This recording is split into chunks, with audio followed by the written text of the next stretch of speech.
निश्चितपणे तुमच्या भावी पिढीतले जे घटक असतील ते तुम्हाला धन्यवाद देतील की तुम्ही चांगल्या लोकांना निवडून दिले. 95 ते 2020 पर्यंत 25 वर्ष अशा प्रकारची एकाच माणसाला नेतृत्व देणारी नवी मुंबई शहरातली जनता फक्त एकमेव भारतामध्ये अशा प्रकारची जनता कुठे नाही.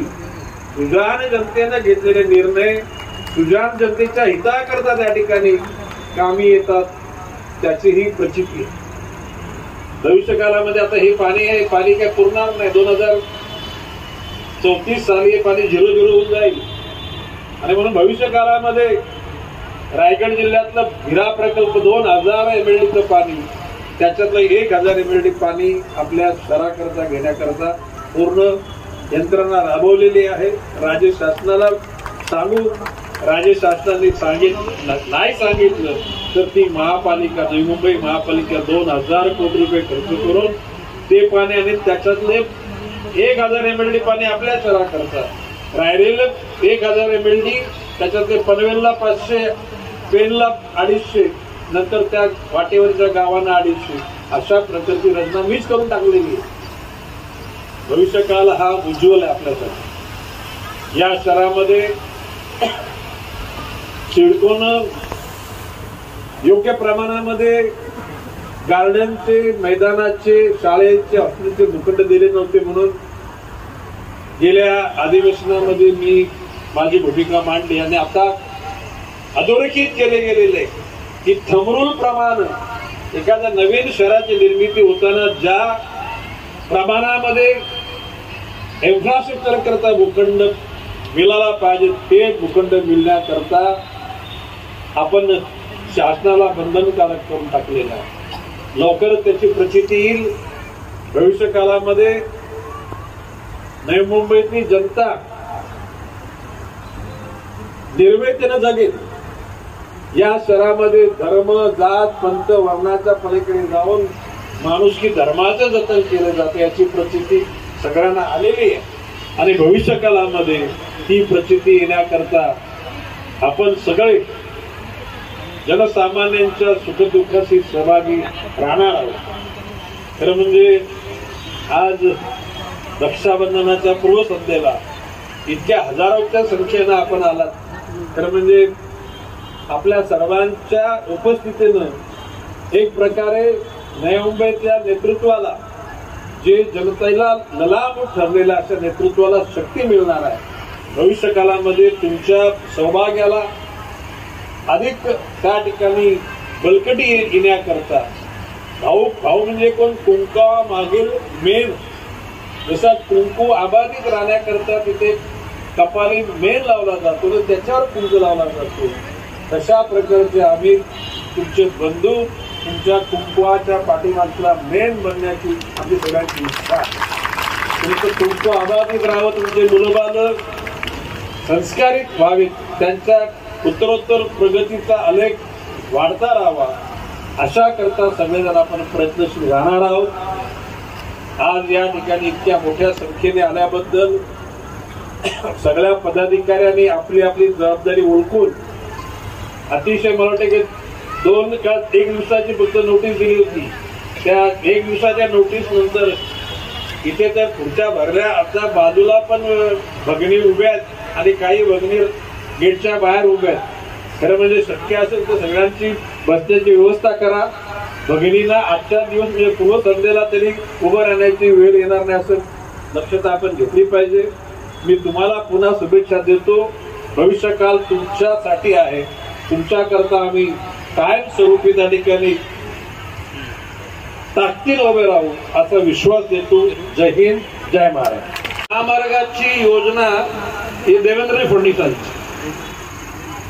अटल सेतू, मुंबईचा अंतर्गत असलेला मेट्रो मार्ग, या सर्व संकल्पना देवेंद्रजी फडणवीसांनी काढल्या. राजकारणामध्ये चढ उतारे कायम असतात. उतार लागला म्हणून निराशेच्या गर्तेत जायचं नसतं आणि चढ आला आणि उंच पठारावर उभं राहायला मिळालं म्हणून गर्वाने अहंकाराने उन्मत्त व्हायचं नसतं. आणि अशा ह्या देवेंद्रजी फडणवीस यांच्यासारख्या नेत्याला ज्यानं विद्यार्थ्यांकरता, शेतकऱ्यांकरता, कामगारांकरता, महिलांकरता, दिव्यांगाकरता, सर्वांकरता ज्या योजना आखल्या त्या योजना निश्चितपणे राज्याच्या प्रगतीच्या निश्चितपणे आठवणी कायम ठेवणार आहे. आज जी योजना लाडकी बहीण योजना, या योजनेमध्ये सुद्धा देवेंद्रजी फडणवीस यांचा सिंहाचा वाटा.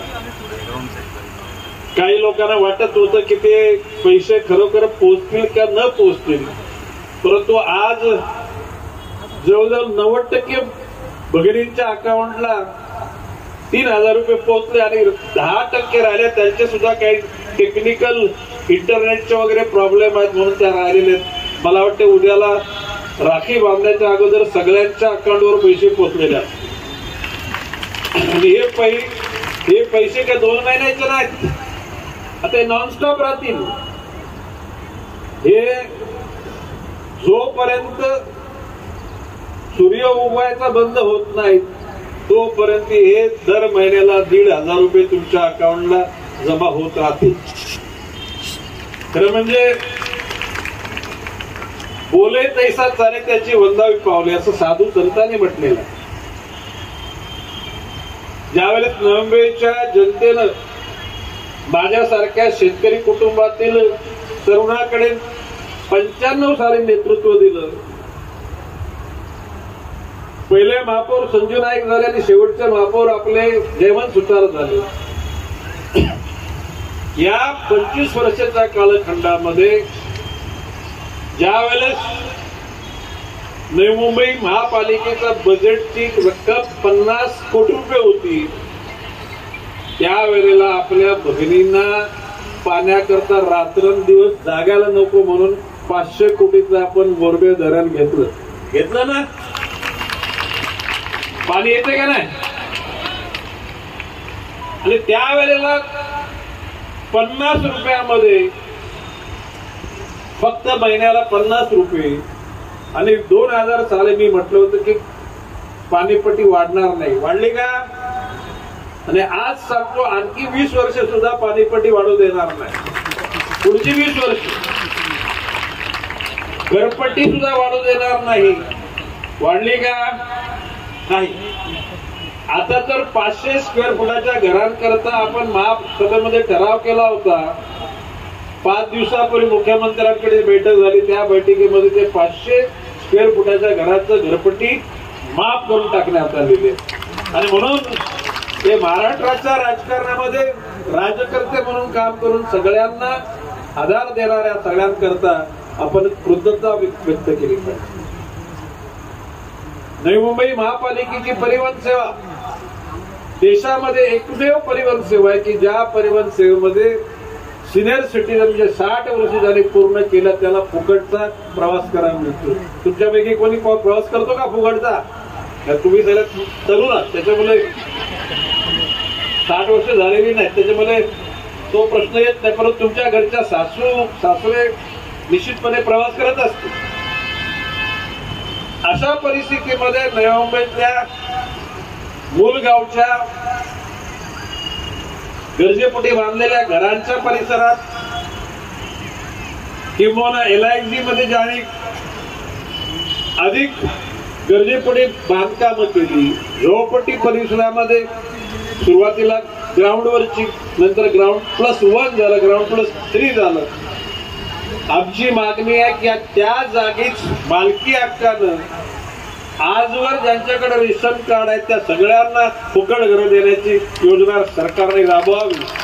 आणि त्याकरता आपण निश्चितपणे नेतृत्व करत आहोत. भविष्य काळामध्ये त्याची योजना निश्चितपणे आखली जाईल. आपल्या महापालिकेमध्ये जरी महासभा नसली तरी 15-20 दिवसांनी मी महापालिकेमध्ये जात असतो. आपल्या मुलाबाळांना इंग्रजी माध्यमातून फुकटचं शिक्षण मिळण्याकरता या वर्षापासून नर्सरीच्या विद्यार्थ्यांना मराठी सक्तीची, हिंदी सक्तीची आणि दुसरे विषय सगळे इंग्रजीमध्ये अशा प्रकारची सुरुवात झालेली आहे. पुढच्या वर्षी ज्युनियर केजी, सिनियर केजी बघता बघता 15वी पर्यंत म्हणजे MA, MSc, MCOM पर्यंत शिक्षण इंग्रजीच्या भाषेमधून शिकले जातील. आज इंग्रजी माध्यमांच्या असलेल्या कॉन्व्हेंट स्कूलमध्ये किंवा अन्य स्कूलमध्ये गोरगरिबांच्या मुलांना ते शिक्षण परवडत नाही. आणि विश्वासानं सांगतो की ज्या दिवशी ही संपूर्ण नोव्हेंबरच्या झोपडपट्टीतली, गावची, शहरातली मुलं ज्याला इंग्रजी माध्यमातून शिक्षण घेतील त्यावेळेस भविष्य काळामध्ये निश्चितपणे तुमच्या भावी पिढीतले जे घटक असतील ते तुम्हाला धन्यवाद देतील की तुम्ही चांगल्या लोकांना निवडून दिले. 95 ते 2020 पर्यंत 25 वर्ष अशा प्रकारची एकाच माणसाला नेतृत्व देणारी नवी मुंबई शहरातली जनता फक्त एकमेव भारतामध्ये अशा प्रकारची जनता कुठे नाही.